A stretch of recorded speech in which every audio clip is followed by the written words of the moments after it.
officially marks the start of interprovincial travel and leisure stay at hotels and accommodation venues. Are venues ready, and can they ensure the safety of clients? Wendy Ndlovu, Chief Operations Officer of a wedding and conference venue, the Zunguness, joins us now on to talk a little bit about what they have put in place as far as policies are concerned. Wendy, good evening, and thank you so much for your time tonight. Gazetted regulations state that all gatherings are prohibited except gatherings at conferences and meetings, subject to a limitation of 50 persons, excluding those who participate through electronic platforms, restricted to business purposes. Also, weddings are allowed, subject to that same limitation as well, of 50 people. How do you receive those news?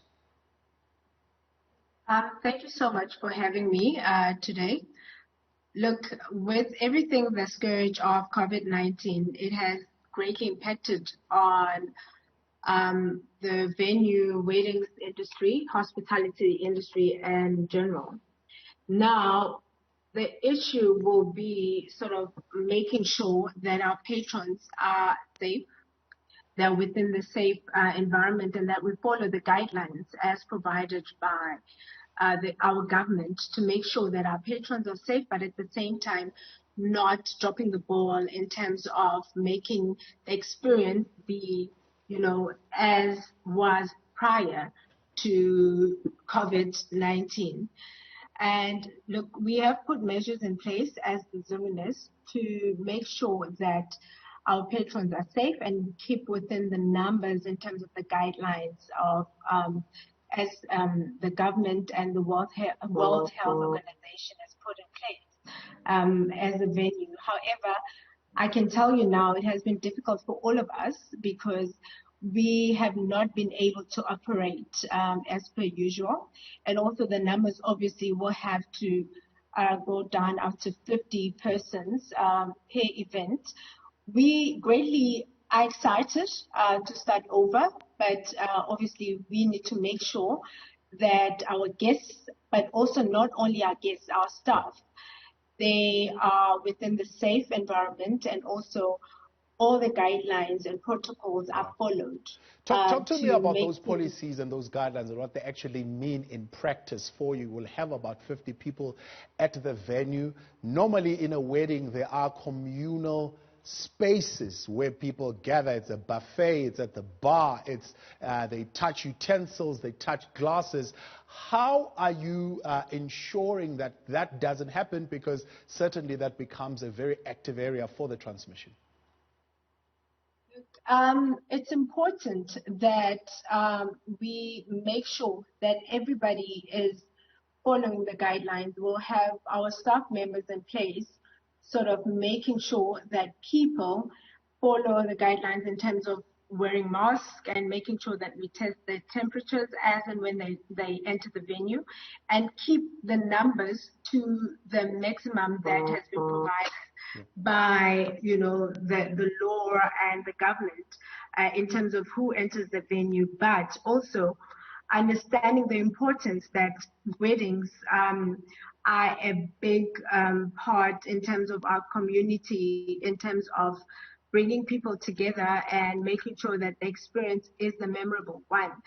I think the only thing that's an issue is the number of people that our African communities or our African families can bring into the venue. So I think the concern will be more in terms of the numbers of people that can attend the weddings. But we've put in place a system whereby people can attend the weddings via the Zoom meeting or online processes. It could be the webinars.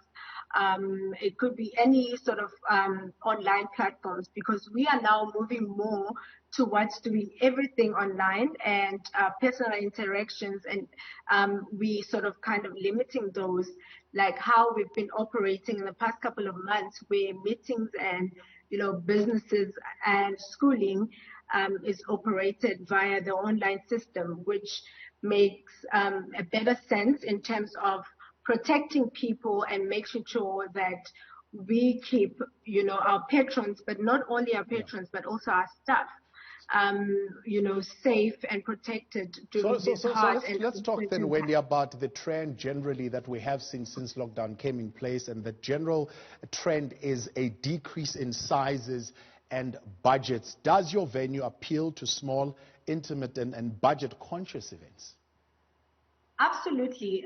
Look, in all honesty, all wedding venues have been impacted and affected by these lockdown regulations.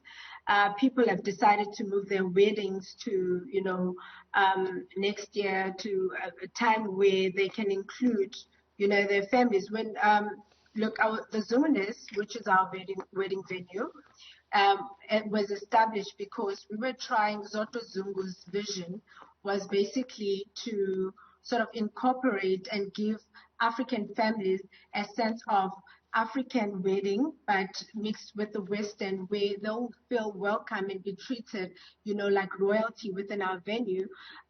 But having said that, now at this point in time, everybody knows African weddings, they can go up to 300 to 400 people, but at this point in time, we are able to cater for that number of people. However, we then need to keep to the guidelines. Having said that, we still need to operate and making sure that people that attend our weddings or our guests that attend our weddings are still safe, but they still enjoy. Yeah. So I think the challenge for us would be more of the numbers, and obviously the guests, which is the bride and groom, would have to decide who they want to be physically present, but also would have to make sure that we keep the social distancing guidelines within our venue, and making sure that but they still get the Zunguness experience, and we carry out Zoto Zungu's legacy by providing the sort of the up-class wedding experience for our people.